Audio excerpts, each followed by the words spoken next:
সুপ্রিয় শিক্ষার্থীরা, তোমাদের সবাইকে আজকের এই অনলাইন ক্লাসে আমি স্বাগত জানাচ্ছি। অশোক কুমার দাস, প্রভাষক পদার্থবিজ্ঞান, বাহুবল কলেজ, বাহুবল, হবিগঞ্জ। আজকে আমি একাদশ দ্বাদশ শ্রেণীর পদার্থবিজ্ঞান প্রথম পত্রের সপ্তম অধ্যায়ের উপরে একটি ক্লাস নেব। ক্লাসটি হচ্ছে স্থিতিস্থাপকতা। আমি স্থিতিস্থাপকতার উপরে কয়েকটি সংজ্ঞা আজকে তোমাদের বোঝাবো। আমি যে প্রশ্নগুলা বা যে সংজ্ঞাগুলা জ্ঞান আকারে পরীক্ষায় আসে। চলো দেখি আমি কী কী পড়ব আজকে। আমরা আজকে পড়ব স্থিতিস্থাপকতা, পূর্ণ স্থিতিস্থাপক বস্তু, আংশিক স্থিতিস্থাপক বস্তু, নমনীয় বস্তু, পূর্ণ দৃঢ় বস্তু, স্থিতিস্থাপক সীমা, অসহ বার বা ওজন, অসহ পীড়ন এবং স্থিতিস্থাপক সীমা। প্রিয় শিক্ষার্থীরা, প্রথমে আমরা বুঝব স্থিতিস্থাপকতা কী। চলো আমরা স্থিতিস্থাপকতা কী সেটা আগে বুঝি। কোনো বস্তুর উপর যদি বাহ্যিক বল প্রয়োগ করা হয় এবং বাহ্যিক বল প্রয়োগ করে যদি বস্তুটাকে বিকৃতি করা হয়, অর্থাৎ বস্তুটার আকার বা আয়তন বা উভয়ের পরিবর্তন করা হয় এবং এই বাহ্যিক বল অপসারণ করার পর যদি বস্তুটা পূর্বের অবস্থায় ফিরে আসে, তাহলে যে ধর্মের জন্য বস্তুটা পূর্বের অবস্থায় ফিরে আসে এই ধর্মটাকেই বলা হয় স্থিতিস্থাপকতা। আবার বলতেছি, কোনো বস্তুর উপর বাহ্যিক বল প্রয়োগ করে বস্তুটির বিকৃতি ঘটালে এবং বাহ্যিক বল অপসারণ করার পর বস্তুটা যে ধর্মের জন্য পূর্বের অবস্থায় ফিরে আসে এই ধর্মটাকে বলা হয় স্থিতিস্থাপকতা। তাহলে আমরা বুঝলাম স্থিতিস্থাপকতা কী। আর যে বস্তুটা এই স্থিতিস্থাপকতা ধর্ম প্রদর্শন করতে পারে তাকে বলা হয় স্থিতিস্থাপক বস্তু। এই বস্তুর ধর্ম অনুসারে বস্তুটাকে আবার চার ভাগে বিভক্ত করা যায়। এই চারটা হচ্ছে পূর্ণ স্থিতিস্থাপক বস্তু, আংশিক স্থিতিস্থাপক বস্তু, নমনীয় বস্তু এবং পূর্ণ দৃঢ় বস্তু। তাহলে চলো আমরা এই সংজ্ঞাগুলো একটু বুঝি। প্রথমে আসে পূর্ণ স্থিতিস্থাপক বস্তু। কোনো বস্তুর উপর বাহ্যিক বল প্রয়োগ করে এবং বাহ্যিক বল যদি প্রয়োগ করার পর বস্তুটাকে বিকৃত করা হয় এবং বাহ্যিক বল অপসারণ করার পর যদি বস্তুটা সম্পূর্ণরূপে পূর্বের অবস্থায় ফিরে আসে, একদম বাহ্যিক বল প্রয়োগ করার পূর্বে যে অবস্থায় ছিল এই অবস্থায় যদি ফিরে আসে, তখন তাকে আমরা বলবো পূর্ণ স্থিতিস্থাপক বস্তু। আসলে প্রকৃতিতে এরকম কোনো বস্তুই পাওয়া যায় না, কারণ কোনো বস্তুই সম্পূর্ণরূপে পূর্বের অবস্থায় ফিরে আসে না। এটার জন্য পূর্ণ স্থিতিস্থাপক বস্তু পাওয়া যায় না। পরে আসবে আংশিক স্থিতিস্থাপক বস্তু। এই প্রকৃতিতে যত বস্তু আছে সব বস্তুগুলোই আংশিক স্থিতিস্থাপক বস্তু। আংশিক স্থিতিস্থাপক বস্তু হচ্ছে কোনো বস্তুকে বাহ্যিক বল প্রয়োগ করে বিকৃত করা হলে এবং বাহ্যিক বল অপসারণ করার পর যদি বস্তুটি সম্পূর্ণভাবে পূর্বের অবস্থায় ফিরে না আসে, আংশিকভাবে পূর্বের অবস্থায় ফিরে আসে, তখন তাকে বলবো আমরা আংশিক স্থিতিস্থাপক বস্তু। আমি আবার বলতেছি, বস্তুটা সম্পূর্ণরূপে পূর্বের অবস্থায় ফিরে আসবে না, আংশিকভাবে পূর্বের অবস্থায় ফিরে আসবে, তখন তাকে বলবো আংশিক স্থিতিস্থাপক বস্তু। এরপরে আসে আমার নমনীয় বস্তু। নমনীয় বস্তু হচ্ছে ওই বস্তুগুলা যে বস্তুগুলোর উপর বল প্রয়োগ করে তাকে বিকৃত করার পর, বল অপসারণ করার পর বস্তুটি ওই অবস্থায় থেকে যায়, অর্থাৎ পূর্বের অবস্থায় আর ফিরে আসে না, অর্থাৎ বস্তুটা নতুন যে অবস্থায় যায় ওই অবস্থায় থেকে যায়। এই বস্তুগুলোকে বলা হয় নমনীয় বস্তু। আমি আবার বলতেছি, অবস্থা দুইটা, বাহ্যিক বল প্রয়োগ করার আগের এক অবস্থা, বাহ্যিক বল প্রয়োগ করার পর আরেক একটা অবস্থা। অর্থাৎ বাহ্যিক বল প্রয়োগ করার পর যে অবস্থা থাকে ওই অবস্থায় থেকে যায় যেসব বস্তুগুলা, এই বস্তুগুলাকে বলা হয় নমনীয় বস্তু। এরপর আসবে পূর্ণ দৃঢ় বস্তু। পূর্ণ দৃঢ় বস্তুগুলা হচ্ছে ওই বস্তুগুলা যে বস্তুগুলাকে বাহ্যিক বল প্রয়োগ করে বিকৃত করা যায় না, অর্থাৎ তার আকার বা আয়তন বা কোনোটারই পরিবর্তন করা যায় না, ওই বস্তুগুলাকে বলা হয় পূর্ণ দৃঢ় বস্তু। আসলে প্রকৃতিতে এমন কোনো বস্তুই পাওয়া যায় না, অর্থাৎ এমন কোনো বস্তুই নাই যে বস্তুগুলাকে বল প্রয়োগ করে বিকৃত করা যায় না। তাহলে এই সকল বস্তুগুলোকে বলা হয় পূর্ণ দৃঢ় বস্তু। আমি আবার বলছি, এই ধরনের বস্তু প্রকৃতিতে নাই। কোনো না কোনো বল প্রয়োগ করে বস্তুটাকে অবশ্যই কী করা যায়, কিছু হলেও তাকে বিকৃত করা যায়। এরপর আসবে স্থিতিস্থাপক সীমা। আমি এটা বোঝানোর আগে দুইটা কথা বলি, তাহলে তোমরা নিজেরাই বুঝতে পারবে স্থিতিস্থাপক সীমা কি। যেমন মনে করো এই একটা মার্কার আছে আমার হাতে, এই মার্কারটাকে আমি বল প্রয়োগ করে তাকে বিকৃত করানোর চেষ্টা করলাম, বা বল প্রয়োগ করে আমি তাকে বিকৃত করলাম। মনে করো 5 নিউটন বল প্রয়োগ করলাম, বস্তুটা বিকৃত হলো। মনে করো 5 নিউটন বল প্রয়োগ করলাম, বস্তুটা বিকৃত হলো। এরপরে আমি 5.5 নিউটন বল প্রয়োগ করলাম, বস্তুটা বিকৃত, আরও বিকৃত হলো। তাহলে আমি 5.9 নিউটন বল প্রয়োগ করা পর্যন্ত বস্তুটাকে বিকৃত করলাম, এবং এই বলগুলো অপসারণ করলে বস্তুটা আবার পূর্বের অবস্থায় ফিরে আসে, অর্থাৎ মার্কারটা পূর্বের অবস্থায় ফিরে আসে। কত নিউটন বল পর্যন্ত বলছি আমি? 5.9 নিউটন বল পর্যন্ত বস্তুটা প্রয়োগ করলে বিকৃত হয় এবং বল অপসারণ করলে পূর্বের অবস্থায় ফিরে আসে। এরপর আমি দিলাম 6 নিউটন বল। 6 নিউটন বল প্রয়োগ করার পর তাকে বিকৃত করে আমি যখন 6 নিউটন বল অপসারণ করে নিলাম, তখন দেখলাম আমি বস্তুটা আর পূর্বের অবস্থায় ফিরে আসে না, অর্থাৎ মার্কারটা আর পূর্বের অবস্থায় ফিরে আসতেছে না। তাহলে কত নিউটন বল পর্যন্ত বস্তুটি বা মার্কারটি পূর্বের অবস্থায় ফিরে আসতেছে? 5.9 নিউটন বল পর্যন্ত পূর্বের অবস্থায় ফিরে আসতেছে। যখন আমি 6 নিউটন বল প্রয়োগ করছি তখন কিন্তু সে পূর্বের অবস্থায় ফিরে আসে না। তাহলে সর্বোচ্চ কত নিউটন বল পর্যন্ত সে পূর্বের অবস্থায় ফিরে আসতেছে? 5.9 নিউটন বল পর্যন্ত মার্কারটি পূর্বের অবস্থায় ফিরে আসে। তাহলে এই 5.9 নিউটন বলটা হবে তার স্থিতিস্থাপক সীমা। কার স্থিতিস্থাপক সীমা? এই মার্কারের স্থিতিস্থাপক সীমা, অর্থাৎ বাহ্যিক যে সর্বোচ্চ বল পর্যন্ত, বাহ্যিক যে সর্বোচ্চ বল পর্যন্ত আমি কত নিউটন বল প্রয়োগ করছিলাম? বাহ্যিক 5.9 পর্যন্ত প্রয়োগ করছি, যেটাই আবার ফিরে আসে পূর্বের অবস্থায়। 6-এ কিন্তু ফিরে আসে না, তাহলে ফিরে আসে কতটুকু পর্যন্ত? 5.9। তাহলে এটাই হচ্ছে স্থিতিস্থাপক সীমা। তাহলে সংজ্ঞাটা কীভাবে দিতে পারি আমরা?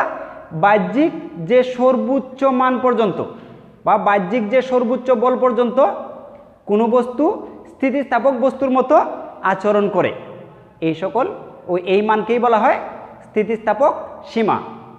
আমি কি বোঝাতে পারছি তোমাদের? ওকে, তাহলে আমরা শিখলাম স্থিতিস্থাপক সীমা কি। এরপর আসবে অসহ ভার বা ওজন, যেটাকে আমরা অসহ বলও বলতে পারি। এখন একটা জিনিস খেয়াল করো, আবার আগের কথাগুলো থেকে আবার বলতেছি। আগে আমরা বলছিলাম 5.9 পর্যন্ত সে পূর্বের অবস্থায় ফিরে আসতে পারে, তাহলে 5.9টা হচ্ছে তার স্থিতিস্থাপক সীমা। এরপর যখন আমি 6 নিউটন বল প্রয়োগ করছিলাম তখন সে পূর্বের অবস্থায় ফিরে আর আসে না 6 নিউটন বলে।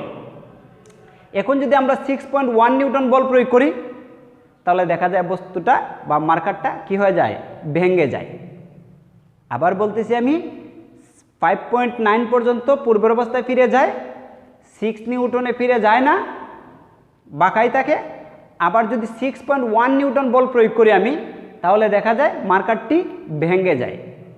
এখন যদি 6.1 নিউটন বলে যদি মার্কারটি ভেঙে যায়, তাহলে 6.2 যদি দিই তাহলে কি ভাঙবে না? অবশ্যই ভাঙবে। 7 নিউটন দিই তাহলে ভাঙবে। প্রিয় শিক্ষার্থীরা, খুব সহজেই বোঝা যায় না বিষয়টা? 6.1 দিলে ভাঙে, 6.2 দিলেও ভাঙে। এরপরে যত বল বাড়াবো আমরা, এই বলে বস্তুটাকে অর্থাৎ মার্কারটাকে ভাঙা যাবে। তাহলে সর্বনিম্ন কত বলে মার্কারটি ভেঙে যায়? 6.1 নিউটন বল প্রয়োগ করলে মার্কারটি ভেঙে যায়। তাহলে এটাই হবে তার অসহ ভার বা ওজন। তাহলে সংজ্ঞাটা কীভাবে দিতে পারি আমরা? সর্বাপেক্ষা কম যে বলের ক্রিয়ায় কোনো বস্তু ভেঙে যায় বা ছিঁড়ে যায়, যেমন মার্কারটা ভেঙে যায়, অন্যান্য আরও অনেক বস্তু আছে যেগুলো ভাঙবে না, কী হয়ে যাবে? ছিঁড়ে যাবে। তাহলে আমরা বলতে পারি সর্বাপেক্ষা কম যে বলের ক্রিয়ায় কোনো বস্তু ভেঙে যায় বা ছিঁড়ে যায়, ওই বলটাকে বলা হয় অসহ ভার বা অসহ ওজন। প্রিয় শিক্ষার্থীরা, বুঝতে পারছো তোমরা? আশা করি বুঝতে পারছো। এরপর আসবে অসহ পীড়ন। তাহলে অসহ পীড়ন সংজ্ঞাটা, যেহেতু এখানে অসহ কথা যুক্ত আছে, তার মানে অসহ ভারের সাথে তার একটা সম্পর্ক আছে। তাহলে অসহ পীড়নের সংজ্ঞাটা আমরা কীভাবে দিতে পারি? অসহ ভারের বলের ক্রিয়ায় ফেস লেগে গেছে।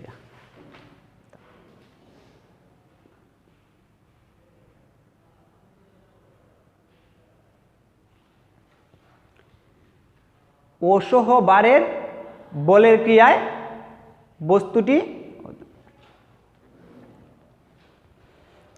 অসহ ভারের বলের ক্রিয়ায় বস্তুর মধ্যে যে পীড়ন সৃষ্টি হয় তাকে বলা হয় অসহ পীড়ন।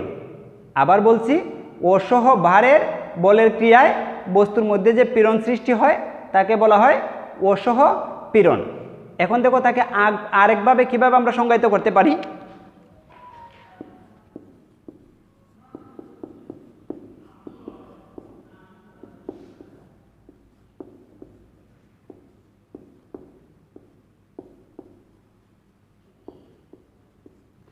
দেখো কি লিখছি আমি, অসহ পীড়ন ইকুয়াল টু অসহ ভার বাই ক্ষেত্রফল। তাহলে আমরা কিভাবে তাকে সংজ্ঞায়িত করতে পারি, যেহেতু ক্ষেত্রফল নিচে আছে, ক্ষেত্রফল দ্বারা কাকে ভাগ করতে হবে, অসহ ভারকে বা বলকে।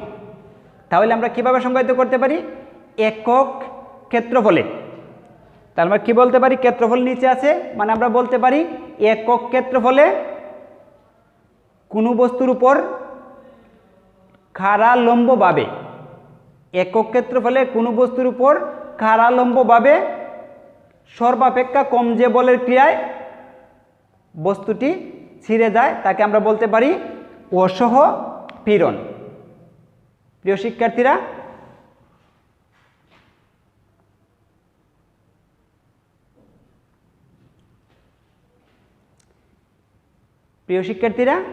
যেহেতু ক্ষেত্রফল নিচে আছে তাহলে আমরা কি বলতে পারি, একক ক্ষেত্রফলে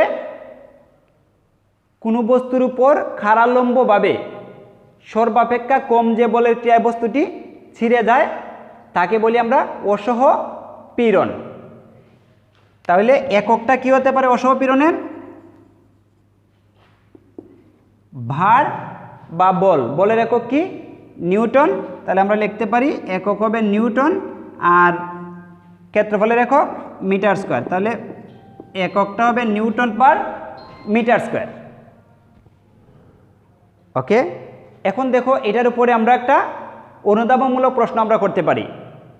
যেমন প্রশ্নটা এমন হতে পারে, আমরা অসহ পীড়ন তো শিখছি, আমরা অসহ পীড়নের এককও জানছি, এখন আমরা এখান থেকে একটা অনুধাবনমূলক প্রশ্ন আমরা করতে পারি। যেমন আমরা বলতে পারি তামার অসহ পীড়ন 3.5, লিখো একটু।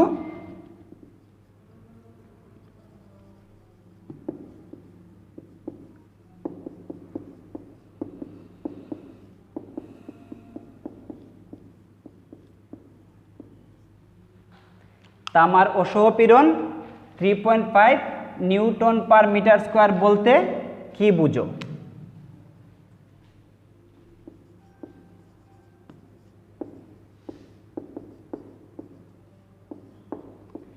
আবার একটু পড়তেছি আমি, তামার অসহ পীড়ন 3.5 into 10⁸ newton per metre square বলতে কি বুঝো? তোমরা কি বলতে পারবে কেউ যে এটা বলতে কি বুঝি আমরা? তাহলে আমরা বলতে পারি এরকমভাবে বলতে পারি, তামার তৈরি কোনো বস্তুর উপর একক ক্ষেত্রফলে, তামার তৈরি কোনো বস্তুর উপর একক ক্ষেত্রফলে, বস্তুটা আসলে কিসের তৈরি? তামার তৈরি, যে কোনো কিছু হতে পারে, তামার তৈরি যে কোনো কিছু বস্তু হতে পারে। তামার তৈরি কোনো বস্তুর উপর একক ক্ষেত্রফলে ন্যূনতম 3.5, আমি ক্ষেত্রফলটাকেই বলে দিয়েছি, তাহলে 3.5 ইন্টু 10⁸ নিউটন বল প্রয়োগ করলে ওই তামার বস্তুটি ছিঁড়ে যাবে বা ভেঙে যাবে।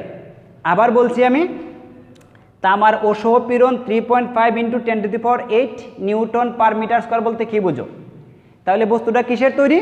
তামার তৈরি। তাহলে আমরা বলতে পারি তামার তৈরি কোনো বস্তুর উপর একক ক্ষেত্রফলে ন্যূনতম 3.5 ইন্টু 10⁸ নিউটন বল প্রয়োগ করলে ওই তামার বস্তুটা ছিঁড়ে বা ভেঙে যাবে।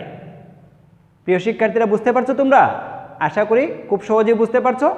এরপরে দেখো আমার অসহ পীড়ন গেল এবং অসহ পীড়নের উপর আমরা একটা অনুধাবনমূলক প্রশ্নও পড়লাম। এখন দেখো আসতেছে আমার স্থিতিস্থাপক ক্লান্তি। প্রিয় শিক্ষার্থীরা, এখন আমরা পড়ব স্থিতিস্থাপক ক্লান্তি কি।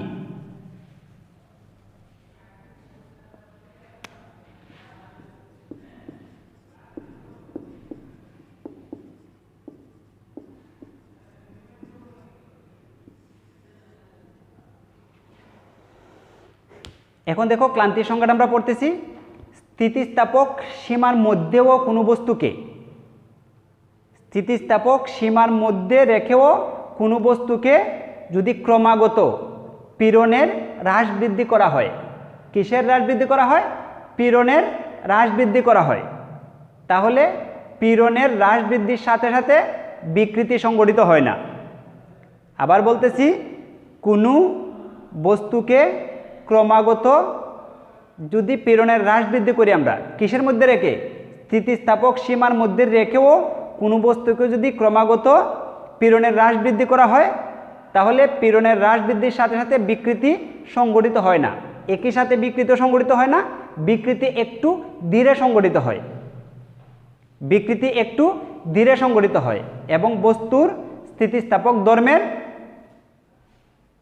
অবনতি ঘটে, বস্তুর স্থিতিস্থাপক ধর্মের অবনতি ঘটে। এই ঘটনার সময় কি সংঘটিত হয়? একটি স্থিতিস্থাপক ক্লান্তি তৈরি হয়।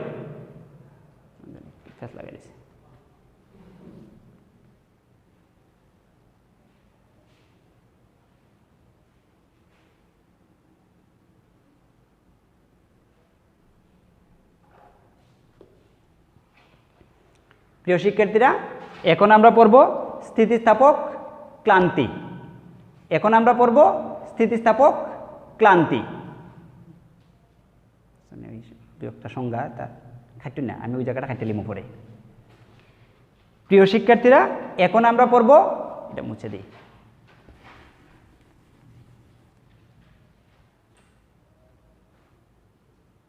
আমি ঠিকই বলছিলাম কিন্তু। প্রিয় শিক্ষার্থীরা, এখন আমরা পড়ব স্থিতিস্থাপক ক্লান্তি। আমি একটু বোর্ডে লিখতেছি স্থিতিস্থাপক ক্লান্তি, যদিও বোর্ডে লেখা আছে একবার।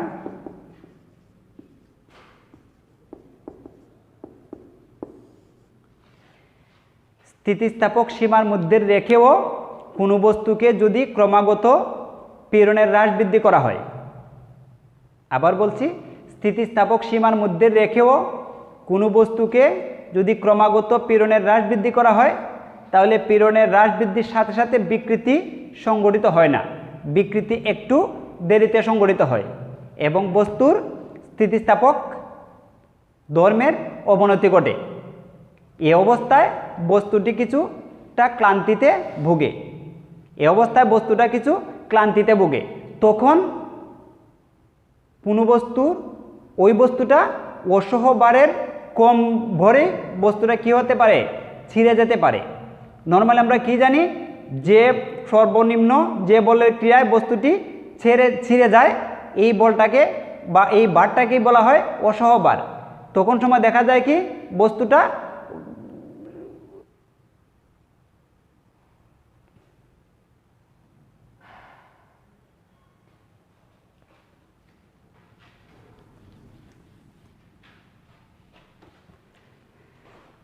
কত মিনিট গেছে? আর 2 মিনিট আছে, এই 2 মিনিট শেষ করিব। কিন্তু 18 মাঝে আমার খাটন লাগবো বেশ কিছু জায়গা।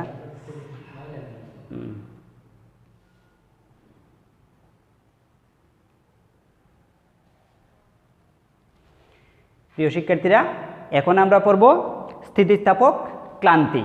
স্থিতিস্থাপক ক্লান্তি হচ্ছে কোনো বস্তুকে যদি স্থিতিস্থাপক সীমার মধ্যে রেখেও ক্রমাগত পীড়নের হ্রাস বৃদ্ধি করা হয়, কোনো বস্তুকে স্থিতিস্থাপক সীমার মধ্যে রেখেও যদি ক্রমাগত পীড়নের হ্রাস বৃদ্ধি করা হয়, তাহলে পীড়নের সাথে সাথে, অর্থাৎ পীড়নের হ্রাস বৃদ্ধির সাথে সাথে বিকৃতি সংঘটিত হয় না, বিকৃতি কিছুটা দেরিতে সংঘটিত হয় এবং বস্তুর স্থিতিস্থাপকতা ধর্মের অবনতি ঘটে।